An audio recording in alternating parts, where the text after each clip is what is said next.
In front of me is NUBIA Red Magic 8S Pro, and today I would like to show you how you can switch on and use voice typing.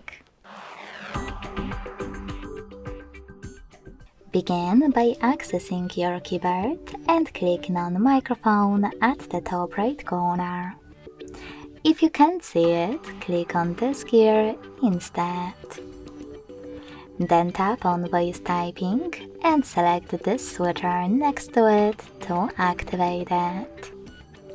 Following that, go back to your keyboard and click on Now Visible Microphone.